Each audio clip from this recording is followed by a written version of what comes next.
My friends, hello.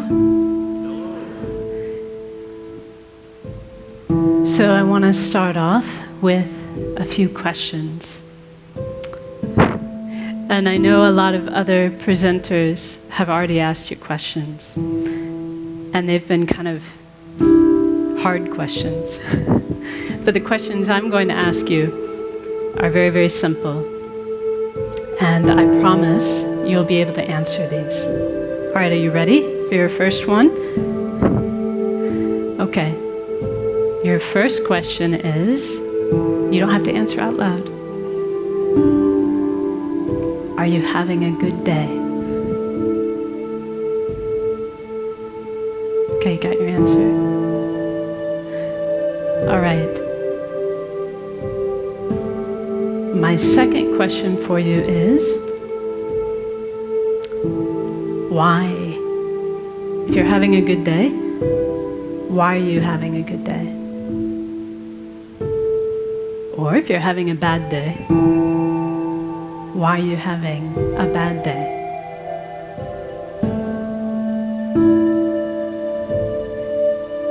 So I have one more question for you. This should be the easiest one of all. My last question is, tomorrow, would you rather have a good day? Or would you rather have a bad day? Do you have your answer for that one? What about the day after tomorrow? What about Sunday? Let's see, yeah, that's right. Tomorrow's Saturday, Sunday. How about Monday? Would you like to have a good day or a bad day on Monday? Tuesday? Wednesday? Thursday? Friday? This time next week? A good day or a bad day?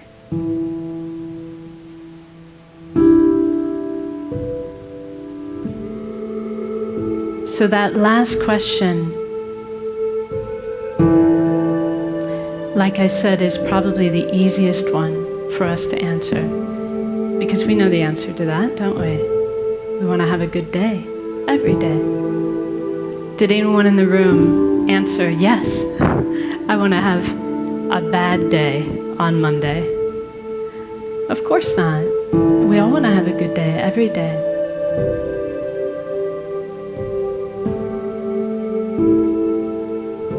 So this is really speaking to the type of happiness that we all wish for in our heart of hearts. We have a good day when we are happy. And we want to be happy every day. There's never a day when we don't want to be happy. But whether or not we have good days or bad days really depends upon how we answered the second question. Do you remember the second question? What was the second question? Why? Why am I having a good day? Why am I having a bad day? So one thing that my teacher says, his name is Geshe Kelsang Gyatso, and he says that much of the time our mind is like a balloon in the wind, blown here and there by external circumstances. Do you know that feeling? He says when things are going well, when they're going our way, we feel happy. But then if something goes wrong,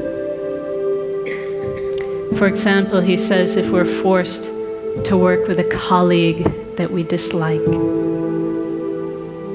but I'm sure none of you have colleagues you dislike, right?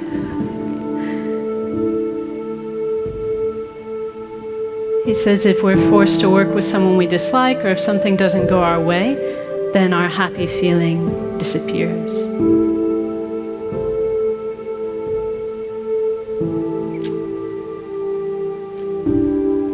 So as long as our answer to the question, why am I having a good day, or why am I having a bad day?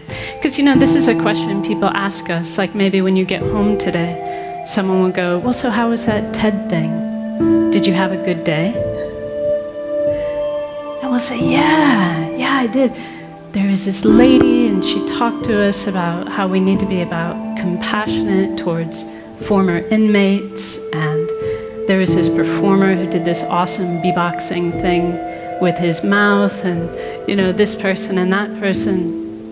As long as our reasons for why we had a good day are a list of external conditions, then we're not going to have the stable happiness that we all want. Does that make sense to you?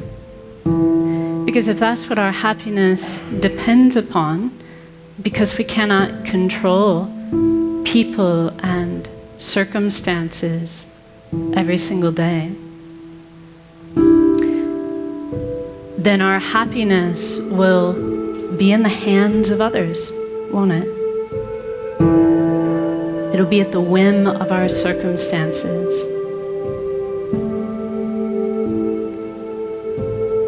So if you really wish to have a good day every day, we've got two things we need to do. So the first thing that we need to do is we need to stop outsourcing our happiness and outsourcing our unhappiness onto people and circumstances. In other words, we need to stop attributing our happiness to what's going on externally, and we need to stop blaming others, especially blaming others, for our unhappiness. So for as long as we do that, as long as we're making it the job of people and circumstances to make us happy, or as long as we're making it their fault when we're unhappy, our happiness will be very unstable and elusive. Our second job is to actively cultivate a source of peace and a source of happiness coming from inside our own mind. So here's something I want you to commit to memory. Are you ready? This is another line from one of my teacher's books where he says,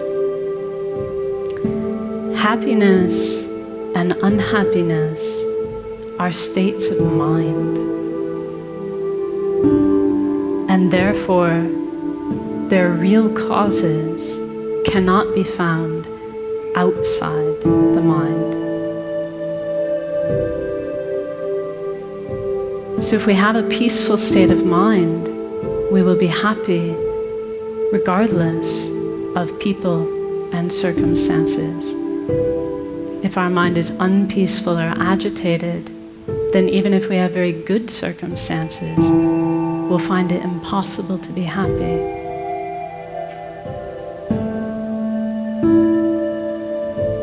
So in other words, it's not what is happening that is making us happy or unhappy. It is how we are responding to those things that determines whether we are happy or unhappy. It is what our state of mind is like that determines our happiness or our unhappiness. So how are we going to do this? So we can all understand this. Like intellectually, it's not rocket science, is it? It's not hard to understand. And maybe to a certain extent, as I tell you these things, you're like, yeah, I knew that already. I knew that already. But how do we actually do it? How do we actually cultivate this stable peace of mind that we can rely upon regardless of the external circumstances? So this is really where meditation comes into play. And I would say I would need a whole other TED Talk, hint, hint, in order to really do the subject of meditation justice. But for our purposes today, we can say that meditation is a mental action. It's the mental action of concentrating on a peaceful, positive state of mind. If we do that, we concentrate on a peaceful, positive state of mind, then we can say we're meditating. Whether that's like this, right? See, actually, you don't know if I'm meditating or not, because I could be thinking about my grocery list.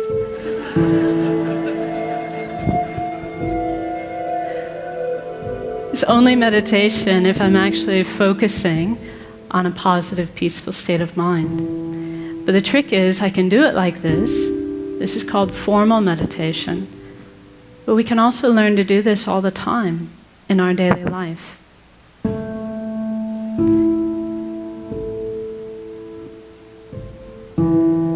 So see, here's a perfect opportunity. We concentrate on a mind of patience. We're not disturbed, not unhappy. So why don't we try it now? Are you up for it? Just a short meditation. According to the clock, I've got 3 minutes left. This is going to be a very brief one. But let's actually try it. Let's try to tap into our own potential for a peaceful, positive state of mind. So now I'll ask you just to sit comfortably. And place your feet flat on the floor and your hands within your lap.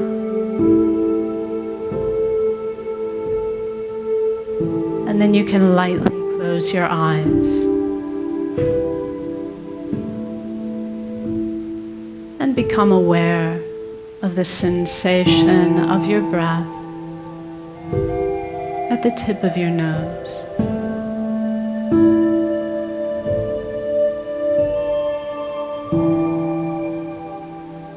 And as you breathe out, you can imagine you are breathing out any agitation, any mental busyness, any frustration or unhappiness in your life. Breathing it all out like dark smoke.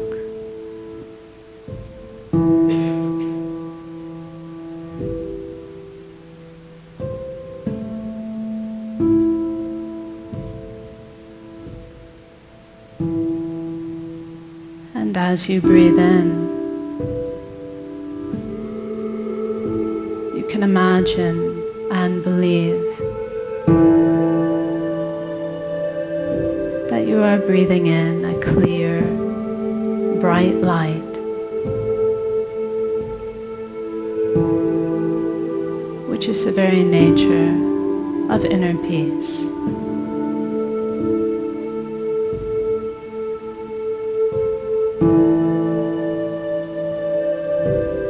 And you can imagine that this clear, bright light fills your entire body and mind.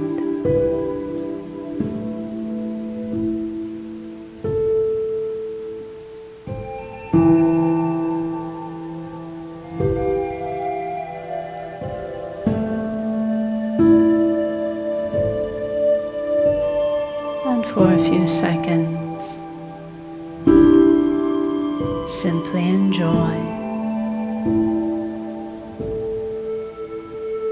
this inner peace coming from within.